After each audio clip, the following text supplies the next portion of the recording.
fast. Sammy's going to see your mom's. I was like, fuck it, I'm not going there. I'll just Get my earplugs. I'm like, damn it, I can't. Scalped, rather than get scalped, I mean, get a hair transplant.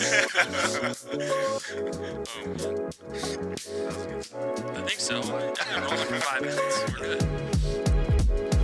All right, what's Chris. going on, guys? And welcome to podcast numero 18. Is that 18? That's 18. It was French. 18? Spanish and French, 18. but numero is Spanish, no? What's 18 in Spanish? I don't know. Not say D sweet. 18. 18. Wow. Yeah. Damn. Just pulled that out of high school. You have to count from 1 all the way there, right? Yeah, it took me. With his fingers. All right, yeah, so we were just trying to see if we had anything interesting go on the last week, and I don't think we did. We've been Boring. being normal human beings for a while. We didn't travel this weekend. Which was nice. We were getting work done. What even happened? Oh, me and Scott did a shoot. We got a CBUM Fitness merch drop Friday. Yep. How was Be that gym? ready? Good? Good for the photo shoot? But yeah, The gym? great. Yeah, it's cool. It's a It's different What's vibe. that kid's name? Yeah. Cody? Yeah, Cody. Yeah. Cody, yeah. That's right. Yeah, cool. The center gym or something. Yeah. Pretty cool little space. Anything else you guys want to add, or? No, I mean, we just been like, We're adding a call center. That's cool. interesting. Yeah. We're learning about that. We're going to be turning into the Wolf of Wall Street here. yeah. Literally. Selling Yes. supplements. The boiler room. Me versus Chris versus Dom. Yeah, for the first week. Daily sales. I'm just going to We should pretend I'm do Chris. that. That's a good idea, Dom, actually. Dom would crush. He would crush. We it. should totally do put us that. on He the would, spot. he would Yeah. give away That would actually be pretty everything. We should do it. We should He would compete. give We away should training film. with you, Yeah. coaching with me. Oh, wait, you want coaching from Matt? No problem. I'll give you a No. cell phone number. That will coach you, and Chris will be there to work out with you and Yep. help you pose. I'll put you in a group text right now. That'd be pretty funny, though, if you guys are doing calls just for like a day. It would be funny because me and Matt would be super awkward, and Dom would Yes. just be Slang. fucking. Oh, I be got amazing. you. Trust me, I got you. And we film everything, and then we see how many sales we can get. I'll actually put Chris in a box and ship him to somebody. Chris, give me your shoes. It'd be Wish.com, Chris. Yeah. So We'll send Vaughn. that'll be cool. Just bring a lot of pairs of boxers to the office that day. Yeah. We'll start putting boxers I in will. people's I'll make orders. We'll get like a BO spray too. Yeah. There you go. We should do that, though, next week. I really think it'd be cool. I'm down. I'm totally down. Just That'd for a be day. fucking I'm just awesome. going to go ahead and just admit losing right now. It can't be a challenge. It should just be us trying. It should just be funny. That's It what I would mean. be so Not a funny. full Try. day, but just a few calls. Okay, put you guys on a few calls. See who can do it and see what happens. It would be pretty People funny. would And then probably try to be record really the other surprised, though. Yeah, that's Especially what I mean. if it's Yeah. abandoned cars, so it's actually people. It would be. Yeah, Yeah, no. it'd be Yeah. good. It'd be cool if you answer the phone, hey, this is Dom, hey, this is Matty, this is Chris. And they'd be like, no fucking way. Be like, yeah, way. They think it was either awesome. They think that our business is really struggling. If we're calling people. I think it'd be cool. I think we should do it. We should film it. I'm down. I agree. Let's do it. All right, it. on the All right, docket. anyone who's watching, get ready for a call from me, Matt, or Dom next week. We're coming Put for your customer orders in. support. Be prepared to buy some shit. Yeah. Well, we're going to be your response after buying something. Yes. All right. So Matt had this idea on his beautifully I can crafted explain it. MJ postcards. Yes. Very fancy. But yeah, you can explain it. Yeah, no, so I thought the dialogue of our talk last week was fun. I think it went well.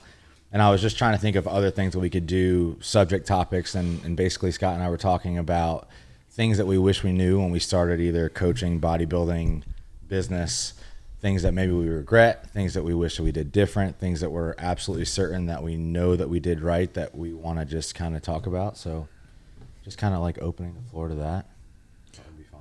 I thought it was interesting you brought that up because I was just listening to a podcast about some dude. I don't remember his name, but he wrote a book called The Power of Regret. Okay. And there's been this like trend. There's always trends in people's responses to common questions. Like what keeps you motivated? People are like, motivation's bullshit. Like, you know, all that stuff. This one is something where I feel like everyone's always like, I have no regrets. I wouldn't have learned without them. But he kind of explains the psychology of like the power of regret and the fact that it's actually good to have regrets. It's just how you use it. You don't want to live in it and let it like hinder you. But Sure. like obviously being aware that there's stuff that you wish you had done better and being like taking notice of it. And he explained how the stuff that you regret the most usually represents values in your life.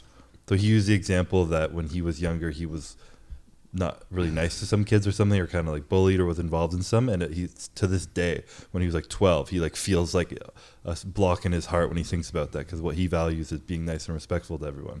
So it just was an interesting, like, I don't know, change on the typical answer to people saying no regrets, you know? Yeah, I mean, I agree with that. I definitely have regrets. And I think, I mean, I even started this off. So basically, I kind of divided this into 3 subcategories: life, coaching for me, bodybuilding. And the first one for life that I put, which also I know the reason why I chose what I chose, kind of transitioned into bodybuilding. And I think a lot of bodybuilders think this way, so I'm going to start off with a heavy hitter. But I basically didn't get any equity in any type of house or really own anything or get anything in my name until November of 2020. And I made that decision. I think a lot of these bodybuilders are like, oh, I'd rather rent something because then, the repairs and the upkeep of the house isn't on me. But ultimately, I think, honestly, it's laziness. And I know that it was laziness for me to kind of use as an excuse. And now, even having a conversation with Brett a few weeks ago, I was just encouraging him that I think one of the biggest mistakes that I made in my life was waiting so long to build equity, because obviously things happened on a personal work front as well. But I basically saw the whole landscape of my financial situation change once I had the equity in something. And people also took me seriously when it came to other purchases, and also that transitioned into interest. Interest rates, mortgage, cars, whatever, credit scores, like these are things that you're not taught to, that you're not really taught. And if you don't have parents that teach you, whether they might not know or they don't have experience, these are things you're going to have to learn, and you're going to have struggles with. But like those 3 things for me were huge things that I do have regret in, because again, I kind of took like the easy way out of, I'll just pay rent, thinking in the moment that will allow me to put more time into bodybuilding, or that will allow me to put more time into coaching. But ultimately that held me back from a lot. So start there. Yeah. I'm Mr. Credit Score 0 right now too. I'm back at square one. Yeah. For the new American. Not quite American. That's huge. We didn't talk about that. That is some We big should news. talk about that. What? You should talk about that. What? That you're legal. Oh yeah. I'm legal. That was Well, a big- I've that always was a big been life legal, event. but now I'm Like, like super legal. allowed to stay here for 3 years. And you have a work here, driver's and license. I have a Driver's driver's license. license, the whole Social shebang. security number. Yeah. A Big new- deal. So to that, I'm trying to build equity now because I got none in the. But you do have equity. I guess I already. have equity Yeah. in Yeah. Canada, but they don't. Well, here- doesn't matter. Well, you In in here. your business. Your house here I just too. got declined for a credit card You will. at the Bank of America. Yeah, you they will. said I can't. I'm not Yeah. worthy. Yeah. I like filled out the application. She's like, "Oh, sorry, you were denied." I'm like, "For a credit card?" She's like, "Yeah." I'm like, "Shit, all right. I guess we're back to square one." So I'm going to be trying to build my equity in America by But first getting a credit what you card. should do now though is put your name on your house, your personal name on your house too, because your house is in your business name. Yeah. So I can do that. that'll help instantly. It is actually my home now instead of a vacation home. So, but yeah, I mean that's a good point. I my parents always taught me to do that really young. So I was again, and to prove your point, I'm grateful that I hopped into that really young. I bought a house the second I could afford it. It was the first Yeah, me big too. thing I did. Yeah. Because I was like, fuck it, like why am I spending rent? So I think that's I a bought great my first point. house when I was 20 or 21 in Orlando. 21? I think I was 20 or 21. Wow. Yeah. But I know, and again, I'm not speaking down to you guys because I was right there. But the bodybuilders that are listening to this, I know that's a conversation that happens a lot. Is, oh, I'll just rent, so that way I don't have to worry about upkeep or mowing the lawn or doing these things and have somebody else take care of it. But realistically, like, you're missing out on the bigger picture of your financial health and wealth long term by making those decisions. And granted, there are specific cases where maybe you should rent, or maybe it's a short term, stay in an area. I'm not talking about that, but just like long term, like really thinking about longer than 10 years of bodybuilding, or when bodybuilding's over, like, what's your financial situation going to look like? Are you investing time that ultimately you're never going to get back? So just a thought process. You got to remember too, like buying a house and equity, like that's delayed gratification. And a lot of people our age don't understand that, Yeah. right? They want to buy something and flip it, or buy something and make money on it. And like, I mean, I believe that real estate is one of the best ways to make money. I mean, like I'll give you an example of the house I bought when I went to Orlando. I think I paid like 80. It was a foreclosure. It was a nice 3-bedroom, 2-bathroom house in an awesome community. This was, I don't know, 12 years ago. So I paid $80,000 for it when I bought it. And I think I sold it when I left Orlando for $370,000. So 4 years, it went up that much. Wild. You know what I mean? But like, that's so much, that's making money doing nothing. Exactly. And people don't realize how that is. Like, people think of real estate and it's like, oh, well, I'm going to buy this house and I'm going to rent it, and the mortgage is $1,200 and I can only get it $2,500 for it or something when you're doing income property. And it's like, well, I only make $1,000 a month, but like, you're missing the big picture. They're paying your fucking mortgage for years. Mm-hmm. So when you go to sell the house, not only did the appreciation of the house go from, double or, 50% or whatever it is, but the whole time you didn't pay for the house, Right. and you made $1,000 a month by doing that. So it's just how you look at the situation, right? Yeah. And it's same thing if you live in it by yourself. It's the same thing. It's just, I just think that's a gratification thing. I think people our age, or I'm getting older now, but like the younger generation, they don't see the instant gratification. They look at the month-to-month spend. Yeah. More so than 2 years. I mean, look at even- you when you moved Yeah, here. even again, now the market's crazy now, but we were not forced to move here quickly, but we were in kind of in a situation where our lease in Flowery Branch was ending. So we were trying to move between, it ended in October. We wanted to be here by November. And like Jordan and I came down, we looked at houses with Dom. We kept going back and forth because we're like, well, it's, short term, we can rent, and these are the pros to that. The cons are this, obviously, again, no equity, or we can kind of make a rush decision, get into a house. Maybe we won't love everything about it, but honestly, that again was one of the best decisions I made to purchase a house. The market is crazy, but the return that I made on that house, Insane. what was that? 13 months. It's crazy. Yeah. We bought a house for $610, and I sold it for $875 in 13 months. And you didn't do anything to it. No. Like you didn't put money into not it. really. You Just minimal painted it. stuff.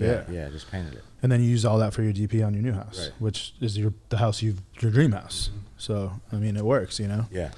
I think my biggest regret in the same essence of this is like when I first started building whatever I was building, I focused too much on the product and not the people. As far as I think one thing that I'll tell anyone and whoever asks me is your business is people, and it goes two ways, right? It goes, your consumer is a person, and then the people that work for you. And finding good people is something that I truly think is the ultimate way to be successful at anything. Surrounding yourself with good people, finding people who have pure hearts, finding people who have the same morals as you. That's what builds anything better than selling or the best sales tactics or the whatever. And that's one thing that I regret doing. I wish I would have focused more on building the solid team with solid people first, and then figuring out what we needed to do second. But ultimately, I'm here and I've done that, and I have great people that I'm surrounded by. So I'm happy. And you think you made that mistake within the clinics? I think I made that mistake. I think I made that mistake just in general. I don't think the clinics, everything I did was successful, right? But I think it was just I was so focused on the next chapter of the clinics, and so focused on the next location and the next this and the next that when I took a step back and I took the time to build out a team of people that I really knew had the same goals as me and had the same morals as me, is when everything started to take off more and more and more. And then I think that's ultimately, and if I ask anyone the same questions that own other businesses, it's people, right? Finding people is the most difficult thing in the world to do. And I just wish I would have done that sooner. I think I would be in a whole new place. But again, I can't complain. Yeah. How do you go about finding those people? I mean, it's crazy, right? Because one thing that I've learned over time too is you can teach people how to pretty much do anything, but you can't teach people how to not be shitty people.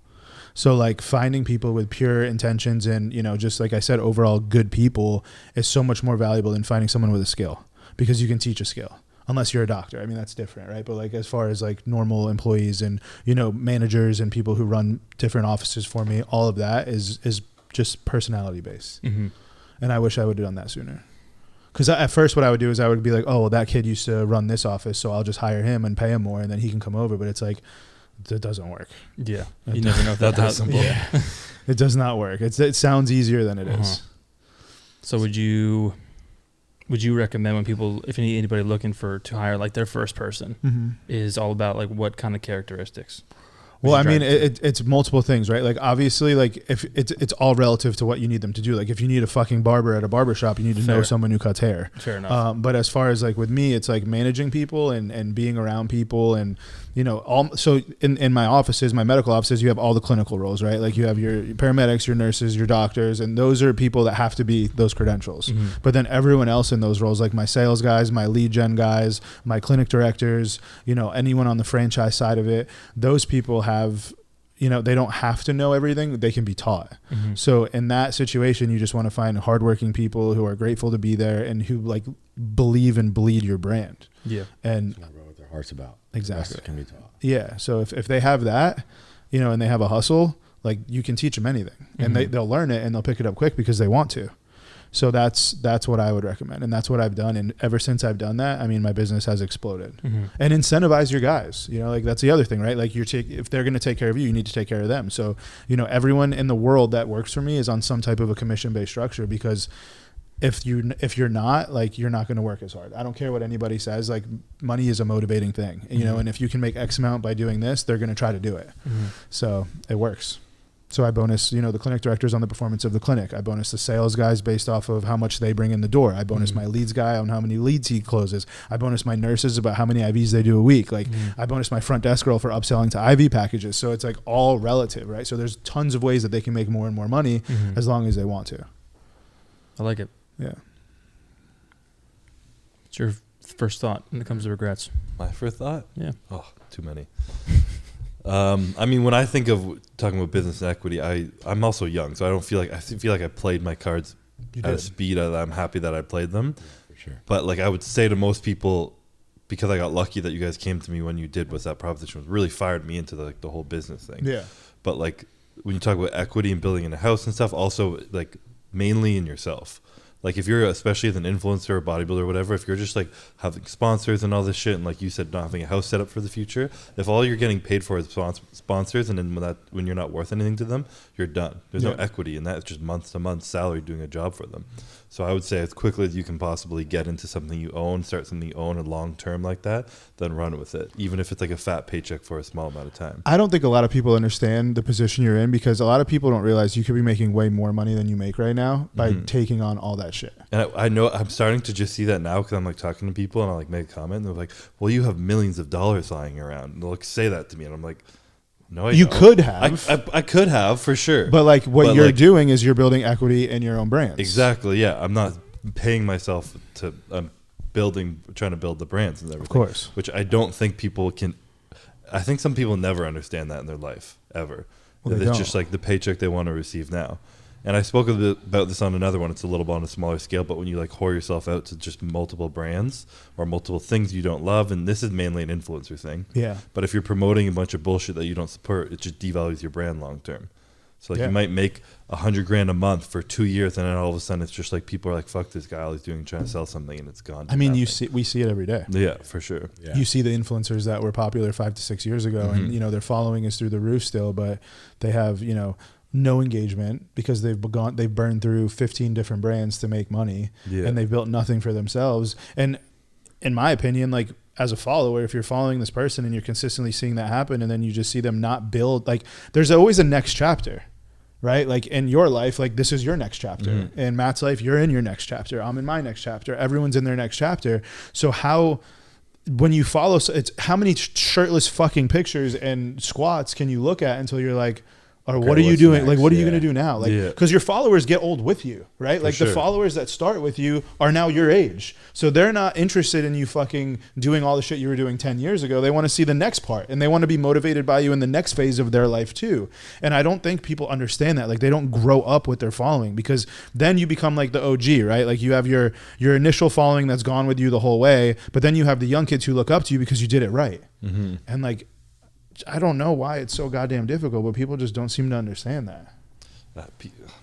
People get too excited about like numbers and money and stuff like right now. No, I get and it. just like It's thinking the same getting thing, stuck the in what instant works. gratification, whether it's Yeah. the post, whether it's the finances, the mortgage versus renting a place. I mean, it's the same thing. It's just on different. We are in a huge generation of instant gratification. Yeah. too. I That is agree. like the number one thing that you always hear is like bucking up our culture right now. It's just instant gratification. That's why these kids can't even start a business, because if it doesn't work the first day, they quit. Exactly. Yeah. So Yes. Investing money. I mean, There was I forget who it was. It's it's like a Jordan Peterson type guy. He asked somebody, I just had it and I lost it. Whatever, to come back. Anyway, the point of the thing was, he said he interviewed a couple people, like, do you like your job? And he said, I kind of like it. Yeah, I think I'm ready to quit though. And he asked why. And clearly you don't fucking they like said it. they said that, you know, I'm not just being fulfilled, so I'm looking for the next thing to be fulfilled. And he goes, how long have you been here? It was a younger person, I think in their mid-20s or something like that. And it was, 6 or 8 months or something like that, and that felt like a long time to them. That's crazy. And I know like a year, like we came on a year in February, that felt like forever, Yeah. right? But it was just because we did so much shit. Yeah. But in retrospect, I was thinking about it this morning, coincidentally, that like, wow, I've only been here for a year. Yeah. Imagine what 2, 3, 4, 5, what you learn in that aspect. And like this is the other thing, right? Because we have this conversation all the time, and it's like, and I'm not going to put names in, but like we've had employees that have come in that started making, you know, $10 an hour, and they go to make 10 times that in the matter of a year, but then they don't realize that they've 10x their income in 2 years of what they do. because they're comparing themselves to somebody else who makes X. Sure. You see what I'm saying? Sure. So like it's full circle. It's in all aspects of it. So it's, you know, it's hard. It's hard because it's social media like almost like pushes you to want instant gratification because you see it happen to some people. But I know people who have way less followers and way less, you know, whatever than all these people on social media that claim to have, you know, fucking Lambos, this, that, and the other, and they're making way more money and they make way less money, but they did the right thing with that money. You know, it doesn't matter how much money you make if you can't fucking save any of it. Yeah. Right? Like I have a really good story. When I first started Revive, I'll never forget it. My first medical office, it was 600 square feet. I was sitting in it one day, and when I opened Revive, my first one, I only opened Mondays, Wednesdays, and Fridays because I could only afford to open those days because I couldn't afford payroll. So because I had nurses, I had nurse practitioners, and I was like, fuck, I would just opened. So I would, when people would call on Tuesdays and Thursdays, I would say that we were fully booked. So I didn't say that we weren't open. I would go in and I would answer the phone and I would say, sorry, we have no availability today. Can you come in on Wednesday or Friday? So it would make them look like, fuck, this kid's busy. Like I'm going to get in when I need to get in. And then I remember like it was like a Friday and I had like no appointments and I had a nurse who was sitting there and I was like looking and I walked outside and started crying. And I was like, I'm fucked. Like I'm going to close this. Like this isn't going to make any money. This is the worst decision I ever made. And I called my mom and I was like, Mom, like I'm closing it. Like I don't know what I'm going to do, but I'll figure something else out. And she literally gave me like the ear beating of a lifetime on the phone. She's like, you fucking idiot. She was like, not probably like that, but like, you just open, like you need to fucking work harder. If you don't have anyone in there, you need to go find people to put in there. Like, you know, you just basically like giving me what I needed to hear. And like, you know, I can't talk about it yet because it's not official, but like I just signed one of the biggest deals of my life from Revive. You know, and it's like if I would have just been a bitch and shut down that day, like I would never be where I am today. What did you say the time frame was from when you opened to then? You think? From when I opened to that day? Yeah. I would say probably like, it was funny though, because like that situation like snapped something in my head and I was like, I'm not feeling bad for myself anymore, because I would say that was probably like 2 or 3 weeks after I had opened. And then as soon as that day happened, like my business exploded. Like I swear to God, I remember I was probably when we first started talking, but I had that 600 square foot space and then I had that conversation with my mom and then I don't know what happened, but I was like, fuck it, I'm going all in. Like I went in deeper, right? Like I started putting more money into the business. I put everything I had into the business. I think I pawned a watch at this specific point and I was like, I'm going to put it all into marketing. So I put everything into marketing and then it exploded. Like I had people sitting on the curb outside waiting for IVs. I had to move my spot to the next down in the plaza to get 2 bays so I could expand it to make more seats, and then I blew out of that spot and then now we're in the gym and that's the new location. But it's like, you know, same thing. Like I wasn't instantly gratified in that moment, so I was literally going to quit. And I took my mom to be like, you're a fucking pussy, like what are you doing? Yeah. You know, and then it literally hit home because my mom's worked for the same company before she came to work for us. She worked there for 41 years. Yeah. I can't even tell you one person, probably like your parents, I would assume are pretty similar, but like anyone in the newer generation and your parents, but like no one works for anyone that long anymore. No. It's not a thing. It's like marriages, like the same thing. Yeah. It's crazy, but it's like, we're just born. Sometimes I just wish I wasn't even born now. Like I swear to God, sometimes I wish I was born like, But it gives you the advantage. I get it. If anything, yeah. if you have that mindset no one else does, and you have the different mindset. True. No, I get it. It's That's just like better. the values that come with living then are not here anymore. Yeah. But it's very most people different. will take that moment and take advice for whoever there was from their mom, right? And they'll be like, I've made my mind up. I'm giving up. Yeah. Right. But And I'm like more scared of disappointing my mom than Sure. disappointing myself. I would rather disappoint And that was myself. the kick you needed. I Probably. kicked myself in the ass and I was Yeah. like, fuck it, I'm gonna do it. Yeah. But yeah, I mean, it all goes into what you said though. It's like instant gratification is the devil of our generation. Like it's bad. Even when you touch, you said the word fulfilled. That word being thrown around right It's used now. a lot. People Yeah. talking about, I'm not fulfilled in my life. I feel stuck. I'm this. I'm that. Because I'm you've like, been there for a day. the fuck. Like, what do you want? You're not fulfilled Like, as a what do you think 20-year-old. fulfillment comes from? Like you want to like go to work and fucking watch Netflix all day, and like, do you think you'd be fulfilled then? Well, you No. also just don't You'll hate get yourself. fulfilled. Like you Of don't just course show not. up and you're like, I'm Yeah. fulfilled. That's my Like, point. But like, they think that there's something that's going to make them feel fulfilled just like that. A job that will make them feel like that, but they don't understand it takes the effort, the hard times, the bullshit, the lengths, the hard The work. journey. Like a human brain is literally meant to have like a difficult goal and chase after it and grow into it. And that makes you feel fulfilled. It doesn't matter what your job is. It matters you know you're giving your best, you're getting better, and you're working hard at something. I'm curious what the definition of fulfillment is. I was to those just people. about to say, like, I could tell you right now that their definition of fulfilled isn't even the right definition Right. of fulfilled. Yeah. It's Because like They I had probably don't even know Or the like when answer. I make this much a month. Or Well, see, here's like, the thing. When I went to college, I lived. One of my good friends was best friends with the 3 kings of Qatar's kids in Orlando, and these kids had like they lived in this neighborhood in Orlando. Each one of them had their own house. They had all these fucking cars, watch it, like anything you could imagine they had, and they were the most miserable fucking kids in the world because they just had nothing to live for. It's like imagine like not having to do anything and just getting whatever you wanted all the time. yeah. It's not fulfilling at all because you're not working towards getting it. But if you ask that kid who said he's not fulfilled what his definition of fulfilled is, I bet it would be some monetary thing where it's like, you know, I have a great life, I make this much money, you know, and it's like that's not what being fulfilled is. I know rich people who are Yeah. miserable. Or they give you an arbitrary answer. I just want to be happy. Well, what does that mean? What the fuck's that mean? Jordan Peterson does it a lot. Quantify it. What does it mean? Yeah, Yeah. quantify some of those things. Yeah. That'll most people ask you. I always found that interesting. People don't normally don't have an answer. Well, and there's nothing wrong with having different definitions of being fulfilled No, as long as sure. they're true to yourself. Of right? course not. Yeah. That's the whole point of it. Mhm. But people just don't even fucking get to that point before they quit. Mm-hmm. Yeah, it's fucked, man. I mean, I deal with it all the time. I mean, we have kids that come to work at the warehouse for 3 weeks and they're like, I'm quitting because I didn't get moved up to the main office. And it's like, excuse me? I wonder if What? age. I wonder if age has a lot to do with it too. People I who don't are think like, it's age No. because we have kids that come work I for us think that are there- younger. I think that there's I was going to say too, like, I think there's a sense of entitlement amongst our generation, maybe. Well, obviously there is a sense of entitlement, but I don't know if it's social media, but like, for example, our parents, I think it was more so the mindset, like you go, like you just said, you work for a company and that's what you do, you know, whether it's you leave at 6, you show up, you get home at 6, you know, or 9 to 5, whatever it is. But like, that's quote unquote what life is, you know? Whereas I think everybody now, it's like almost everybody's trying to be an entrepreneur. yeah. Everybody's trying to do their own thing, which that's not bad. Yeah, do it. But again, like there's a process that a lot of you guys don't see that goes into that you're then missing. And then you show up here and you want to work in the back, but you're expected to be, you know, sitting in the same offices as us within a month's, 2 months time. And then quit because you're not. Right. You know, I think, and I don't know how to exactly put that into words, but I think that there's this sense of entitlement now that like everybody's supposed to be on this level playing field without even really seeing what goes into it. I think school has a lot to do with that. I think like I've noticed like a sense of entitlement come from people who, like, for instance, like I'll be totally straight up, like doctors are the most entitled fucking pricks in the world, and I deal with them all the time. You know, it's like they want, like, because they're a doctor, they're like God, and like everyone underneath them. And I have great doctors that work for me, and I have some that I like can't even fucking fathom to stand because it's just like you are the same as everyone else. You know, you woke up, you're going to get buried in a casket just like everybody. So like, don't be a fucking lunatic about it.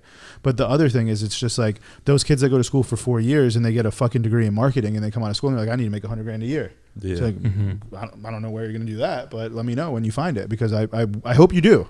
But, you know, I don't think that degree means shit. And I'm not just saying marketing. I'm saying all those general degrees, like, Right. they don't get you jobs anymore. Right. It's not like when, you know, 10 years ago, you go to school, you get a business degree and you go work for a bank. Like that shit's long gone. They hire from within now. Bank tellers get promoted to bank manager because they want the fucking people who are willing to work up. Yeah. They don't want the kid who comes in off the street, gets a job, and then expects to make X amount of money. They'd rather pay the kid that was a bank teller that was at $15 an hour, $20 an hour, and just keep slowly bringing them up the ranks. And I would do the same thing. I mean, it almost seems, especially like within our company, and maybe we're making a mistake, but I don't think we are. But like, it's like resumes are extinct now.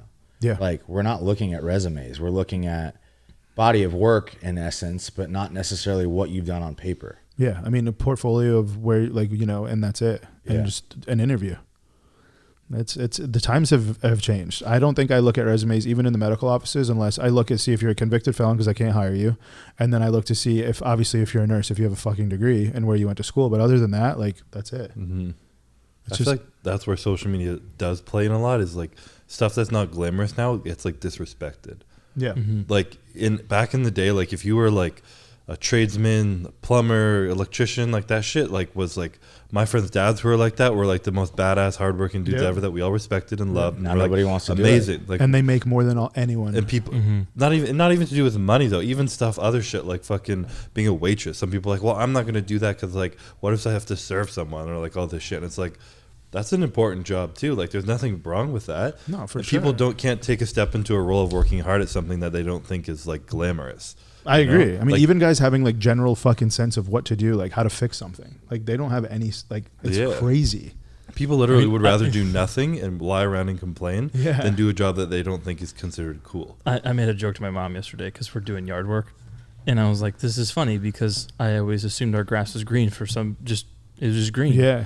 I didn't notice that you don't do anything, your grass dies, Yeah. and our grass is dead as shit in our Yep. yard." But like, she laughs at that because she goes, "Welcome to being an adult." It's true. You know what I mean? But same kind of Idiot. concept, you know, Yeah. right? It's like, I mean, even like little things, like people just don't know how to fix like small things, Yeah. you know, and it's just like wild to me. It's crazy to think that like I don't know. I mean, I don't even want to get into it. It's bad. It's really bad. Yeah. As entertainment in front of kids' eyes has gone up, and our ability to reason and fix things has gone way down. Yeah. Just point the finger. That's it. Yeah. Yeah. I don't think I've ever even really talked about this fully, and I'll try to make it through all this. But like another area of regret that I have was so this is a long story. I'll try to shorten it up. When Dallas passed away, and for those of you that don't know this story, so my brother committed suicide. My family adopted a brother into our family. He committed suicide. He was 19. He was from Guatemala. Following his funeral, I went down to see Dallas. Dallas passed away. I got home on a Saturday afternoon. Dallas passed away on a Monday night. And then at that point, Jordan was 3. She was due in about 3 weeks with our son. And then in the middle of all this is the Olympia. Okay. And I'm going to try to tie all this together without also being disrespectful to anybody. But I see a lot of people say that their reason for doing things was because of the death of somebody else, you know, so now I'm going to do it for this person. So Dallas passed away. At that time, Josh Lenardowitz was living in Dallas's house, and Josh and I had kind of come together to finish out the Olympia together that year. I had a few other guys in the Olympia as well. So this is a bodybuilding side of Matt. This is the coaching side of Matt, and then also the family. So it kind of ties it all in. But, you know, I had worked so hard to bring people to the Olympia stage. That kind of was like honestly, the Super Bowl moment for me and, you know, in my career on a year-to-year basis. I just experienced 2 very, very big losses in my life. And then on top of that, I had somebody come to me that I felt was kind of the joining force between me and Dallas, needing my help and then representing him on the Olympia stage through the work that Josh and I did. So in the midst of this, you know, Jordan's needs, Jordan's emotions, I kind of put those on the back burner, even though she was pregnant with our first child and she needed me, you know, and I was going after this goal of, you know, I'm going to do this for Dallas. I want to finish this for Dallas. But ultimately, like in the grand scheme of things, that didn't mean anything, you know? And I was just very blinded by that. So I ended up trying to complete this task. Josh and I flew out to Vegas on a Sunday, on a Monday night. So this was, Jordan called me at 12:30 at night Vegas time, which was 3:30 in the morning on the East Coast, saying that she was going into labor. She had kind of begged and pleaded with me as respectfully as possible not to go, but I knew that what her labor due date was like 10 days after the Olympia. So I kept telling her, no, I'm good. I'm going to do this. So anyway, I missed the birth of Dallas by, I believe, 2 hours. So I tried to get back as soon as I could, but because of West Coast to East Coast time, she gave birth, I think, at 1:30 in the afternoon. I got to the hotel, or the hospital at like 3:30 in the afternoon. But that's something that I have to live with, you know, now for the rest of my life. So for those of you guys, again, in the body, whether you're a bodybuilder or not, you know, but like I was so blinded by, for one, I want to say as a dad, I think being a dad is something that you have to work at every day. And the motherly side, they get to experience emotion when, as soon as they find out they're pregnant, there's emotion involved there. They have this life growing inside of them. And like, as a dad, we try to experience that, but like, we don't really know what that feels like until the kid is here. You know, so for me, I didn't have that emotional connection to Dallas until I actually saw him, you know. So what Jordan was going through during that pregnancy time that I didn't necessarily feel. And I was also trying to cope with the emotions of people dying and also trying to make somebody proud that wasn't even present anymore, you know. So there was a lot going on. But ultimately, you know, now saying this story almost 5 years later, I sound like an idiot to myself, you know. And I think a lot of you guys can kind of justify and say, well, you were doing the right thing in the moment or whatever. But like, I think honestly, when it comes to regret, you know, like what Chris said, I have grown and matured a lot from this. Like, as of right now, if Jordan was going to go into labor again, there would be nothing that would keep me from that, you know. But at that time, in my immaturity or maybe not being able to see the full picture, I lost sight of what was truly important. And Dallas doesn't know, and that's never going to reflect in Dallas's life, but it's more so the emotional connection that Jordan and I could have had as a mom and dad in that moment. I chose to not be there or put myself in a position to not be there, you know, and that's something I have to live with. And again, going back to, I know those of you guys that compete in bodybuilding, and even now, you know, I'll bring all the deaths that have happened. You know, you guys have this mindset of, oh, it's not going to happen to me, or, you know, oh, that's 5-10 years down the road, I'll be, you know, back to normal by then. But honestly, you guys, like, you need to think about all these things, you know. So again, I don't really have like a closing to that, but that's something that I think I've grown a lot from. It's definitely changed my life for the better, you know.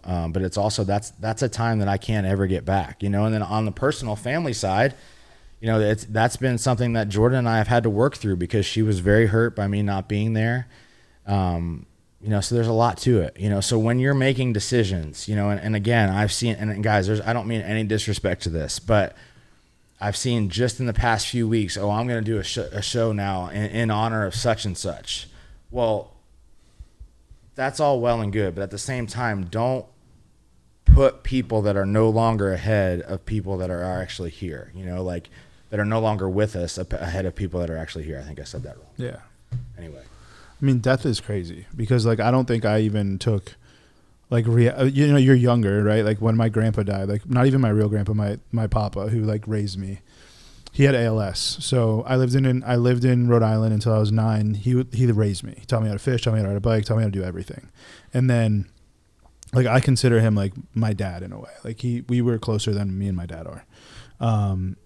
And when he passed away, I lived here. I had moved here. So I was like 16 years old. So I was like, 6 or 7 years after I moved to Florida, and I knew he was sick. And it's like, I took for granted like the time that I could have spent with him, you know, even though like it's hard to see people. Like, I don't know if you know ALS does to you, but like it fucks you up. Right. So like, I didn't want to see him like that, because he was like big, tattooed guy. Like, and by the time when he passed away, he was like a skeleton, you know? So like, I didn't want to see him like that, because it hurt too much to see him like that. But like, I also know like it's fucked up of me to not do that. But that's why like now I think this is another regret that I have with him, but it's like made me, and I know he like doesn't, like obviously like he probably doesn't like blame me for it, but now it's like I want to see my parents, my grandparents all the time, you know. So like I make time to see my dad, and they're always around, you know what I'm saying, because that's just like the type of family we have. But like it's crazy to me that people like live close to their family and like they don't see their family. Those situations escalated the importance of family value to you guys. Yeah. Just people. Yeah. You know, just people over at like things. Things don't matter. Yeah. You know, it's so much, the relationships you build with people and like the love you have for your family, like is just, it's crazy important. And I think it takes like, it took me like losing someone to realize that, but it's something that I think changed me for the better.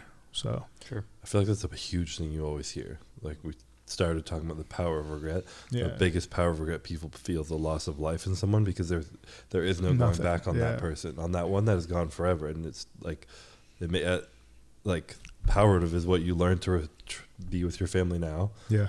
Be with your kids now, your wife now. And it's like, as much as it's hard with that person, I bet you anything, both of the people in your lives, is like, if they knew that it led you to being a better person to your families, they're happy that happened with them, you know? Yeah.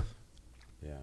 And, you know, I get, you know, within Q&As, I get young dads or new dads or soon to be dads asking me, you know, any advice I could give them. And for your significant other, spouse, you know, whatever it is, like I think honestly just like to try to emotionally just be there for them in the moment is one of the best things that you can do, because we don't have, like, as dads, like it's a process. It's a you have to work at it every day. It's like being a dad is not easy. You know, if you don't put time and effort into your kids, like you're not going to be a good dad. It doesn't just naturally happen.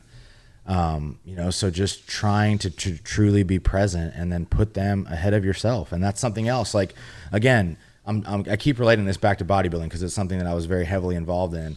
But our nature as people is selfishness. Bodybuilding is selfish. Having a family is the exact opposite of being selfish. You know, you have to be able to give your time willingly to these people, and just be present, you know, and truly be present. So I think if anything, that regret, I think in both, and honestly, I have a similar situation with my grandmother. Things were happening in my grandmother's life that I wasn't okay with, which caused me, she wasn't the problem, but it caused me to kind of pull back from her, because I saw so much hurt and pain in her life that I didn't want to be a part of. I intended on this being a lighthearted conversation, and it's not, but There's good lessons in here. no, but again, like I think that's, I mean, to this day, and that's something I'm gonna have to live with for the rest of my life, is choosing, I guess, essentially myself, and, you know, and my career and my emotions. And again, I wasn't in, I think we all handle death differently. And I think what I do, because in the situations where I've handled death, I try to really just make myself busy. But now, you know, just being honest with myself, that wasn't the right decision. So Seems like a lot of this is from the beginning of what it was about, you being impatient, young people, all that kind of stuff. I mean, you There's grow some- up. I there's mean, this a- is maturing. This is Yeah. like, a lot of this comes from just living, like going through course. shit. You know, when you go through shit, you learn, you know, like, I mean, I can tell you a million things I did when I was younger to my parents that, like, I was like, oh, like, you know, whatever. No And big now I'm deal. like, fuck, like I was a piece of shit. Well, You to know? your point, everything was selfish. Yeah. And you learn and you grow up to be selfless. yeah, You learn the importance of all that. Yeah. trying to be. Yeah. Yeah. I mean, I feel like that's like what people don't do also, until, like, if you can, before something like that happens, to force you to do it. It's you hard. can, like, stop yourself sometimes and, like, really evaluate what is important in your life. Right. And But- usually it's going to start with family and the people and the stuff around that, and be like, next thing, evaluate where are you putting your energy into. Exactly. Are those things lining up? Is your energy going to what's important to you, or is it going to random shit that, like, to impress random people, to, like, look cool, to make money, like, whatever it is, or is it going to spending time with loved ones, families, your girlfriend getting attention, or are you spending all your time at work? Like, And where if it's people happening? took the time in that, like with everything you just said, sit down like once a week or and once just a like, month, and just but do that. and put the effort into all three of those. Say it was all those things: impressing people, making more money, being with your family. I would bet any amount of money that the time you put into, like, having a great relationship with your family would be the most gratifying out of all of those things. For sure. But people don't even do it because it's not the cool thing to do. Mm-hmm. You know, it's like, oh, I'd rather do this, or I can do that later. Like, I can Yeah. do this now. And it's like, It's taken for granted. yeah, like, I forget what podcast it was, but I think you probably saw the clip. It was like the guy who was asking the person, like, you know, how old his parents are. And then he's like, well, my parents are 70 years old. And he was like, well, how often do you see your parents a year? And he's like, well, I see them like once a year. And he was like, well, the average age expectancy for, a middle-aged guy is 78 years old. And he was like, okay, so are you okay with seeing your dad 18 more times for the rest of your life? And you're like, fuck. Like, you know, you don't think of it like that. You think of it as like, you know, my parents are going to live forever. Or, you know, like, I can go see them whenever I want to. But then when you really break it down, you're like, I got 18 more times to see my parents.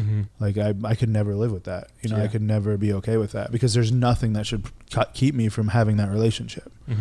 So especially if they live close to you. I know kids whose parents live down the goddamn street from them and they don't see them. You know, then there's no excuse for that. You know, you just have to make the time. Like Sammy, you know, talks about it all the time. She's like, you know, I don't get to see go as much as you want, you know, go fucking every day if you want to. Like, there's nothing is preventing you from seeing your parents right now. There's no money issues. You know, you're healthy, you can travel, do whatever you need to do to spend as much time with your family as you can. That's become like one of my biggest motivating factors now, because I used to live close to my parents and see them, still not enough, but I really just started valuing my time with my parents a lot more. Because you're and here. No, before I left. Oh, okay. And then that was the biggest decision why I chose I was never going to leave Canada. Yeah. With my family. Yeah. And like, I love that I have my sister down here close to me, but like being as far from my parents, it sucked. Yeah. So I'm like, well, if I can give them an opportunity to retire early, Yep. have a place to stay down here, have a car down here, like I'm going to work my ass off, and that's going to be the first shit I can get for them, because then I get to spend my time with them. Like, so if I can withhold of buying fucking a mansion or crazy cars or stupid shit, like does nothing for you. Yeah. I can tell you right now, adding another Ferrari to your garage is just another fucking car payment. It's nothing special. It's true. I mean, it's not. That's why you only have one in there now, eh? Yeah, I sold one. But no, I mean, even when I moved my grandma down here, you know, like it was like, that was my fucking crazy fucked up story. But like my grandpa that lives here now is my grandma's original husband, like my real grandpa. Yeah. And like she married my papa in between, and then like he came back. It's fucked. I hate the situation. But like I wanted her to come down here out of respect for my grandpa, my papa, who was passed away, because like, again, like he raised me, like, you know, he always asked me, like, before he passed away, like, make sure you take care of your nana. She's my nana. So like when she moved down here, it took me years to convince her to move down here. And she lives at my old house, we built her a guest house in the back of my old house. But like, it was the best feeling in the world. Like seeing her every Sunday for Sunday dinner. Like I wouldn't change that for the world. Mm-hmm. You know, and just being able to be, and she's young. I mean, she looks young. Like she's very she comes to the office. She comes here all the time. Yeah. I mean, she's up with everybody. Yeah. It's cool. Yeah. So like she's a very young I think she's like 76 or 77, but you know, she just got her new, like, you know, Hyundai Genesis, and like she's just like, you know, first Louis Vuitton bag, and she's just like living, you know, and there's nothing in the world that I would change that for. Nothing. Yeah. Yeah. So I think it from a lesson from us to you guys is like, it's important, you know, and don't let like death or something crazy, you know, make you wake up, because sometimes like it's definitely too late. Get your priorities straight. All right. I don't think we can top that. I was gonna say, on the family note, Matt's got a t-ball game to go to. Yeah. So speaking of T-ball priorities, practice. fuck you guys. We got to go to T-ball.